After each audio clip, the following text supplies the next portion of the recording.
അയ്യോ ചേട്ടൻ വന്നാ? ചേട്ടൻ 2 ദിവസത്തിന് ഗൾഫിൽ പോയപ്പോഴേക്കും എനിക്ക് ഒരു സുഖം ഉണ്ടായിരുന്നു. കുറച്ച് സ്ലോ ആയി സംസാരിക്കും, ഉച്ചത്തിൽ സംസാരിക്കാൻ പാടില്ല. ചേട്ടന്റെ സംസാരത്തിലൊക്കെ ഭയങ്കര മാറ്റം വന്നില്ല, ശരിക്കും ഒരു ഇംഗ്ലീഷുകാരന്റെ പോലെ. എന്താ നീ രാവിലെ പാൽ തേച്ചില്ലേ? എന്താ? നിന്റെ പാലിൽ എന്തോ ഉണ്ടല്ലോ. ആദ്യം പോയത് വൃത്തിയാക്ക്, എന്നിട്ട് സംസാരിക്ക്. ചായ എടുക്കട്ടെ ഞാൻ? No, 1 black coffee, okay? Okay, ദാ ചേട്ടന്റെ ബ്ലാക്ക് കോഫി. ഇത് കൊണ്ട് പോക്കോ, ഒരു മാനുകളെ ഗ്ലാസിന് ഹൈജീനിൽ ഫോക്കസ് ചെയ്യ്. ഓ ഓ, എന്താ ഇതൊക്കെ? ഇനിയിപ്പോ എന്താ? ഹേയ്, ബാത്റൂമിന്റെ ഉള്ളിൽ നിന്ന് സ്മെൽ വരുന്നുണ്ട്. എന്താ നീ ഇതൊന്നും വൃത്തിയാക്കാത്തെ? ചേട്ടൻ കിട്ട് വന്നേ. What do you mean? Bathroom നീ ബെഡ്റൂമിലേക്ക് ട്രാൻസ്ഫർ ചെയ്തോ? ഇല്ലില്ല, ഞാൻ നിങ്ങൾക്ക് ഒരു കാര്യം കാണിച്ചു തരാനാ. ഓക്കെ, എന്താ പറയ്?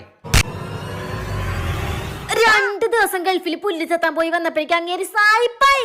ഞാനത് തമാശ പറഞ്ഞല്ലേ. കൊറേ നേരായി ഹൈജീൻ ഹൈജീൻ, അങ്ങേരുടെ ഒരു ഹൈജീൻ. ഓഹോ, എന്റെ ലുക്ക് മൊത്തം നാസാക്കി. പിന്നെ തുടങ്ങിയ? ഇല്ല, എന്റെ വായനറി